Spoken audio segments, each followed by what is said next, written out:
হাজার বছর ধরে আমি পথ হাঁটিতেছি পৃথিবীর পথে, সিংহল সমুদ্র থেকে নিশীথের অন্ধকারে, মালয় সাগরে। অনেক ঘুরেছি আমি বিম্বিসার অশোকের ধূসর জগতে। সেখানে ছিলাম আমি আরো দূর অন্ধকারে, বিদর্ভ নগরে। আমি ক্লান্ত প্রাণ এক, চারিদিকে জীবনের সমুদ্র সফেন। আমার দুদণ্ড শান্তি দিয়েছিল নাটোরের বনলতা সেন।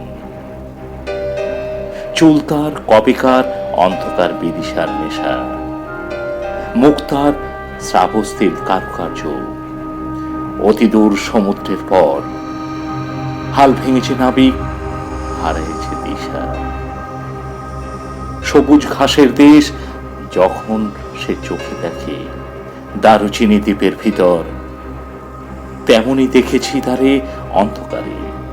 বলেছে সে, এতদিন কোথায় ছিলেন?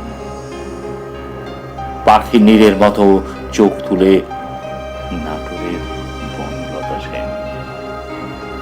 সমস্ত দিনের শেষে শিশিরের শব্দের মতন সন্ধ্যা আসে, ডানার রৌদ্রের গন্ধ মুছে ফেলে চিন। পৃথিবীর সব রং নিভে গেলে পাণ্ডুলিপি করে আয়োজন, তখন গল্পের তরে জোনাকির রঙে ঝিলমিল। সব পাখি ঘরে আসে, সব নদী ফুরায় জীবনের সব লেনদেন। থাকে শুধু অন্ধকার, মুখোমুখি বসিবার বনলতা সেন।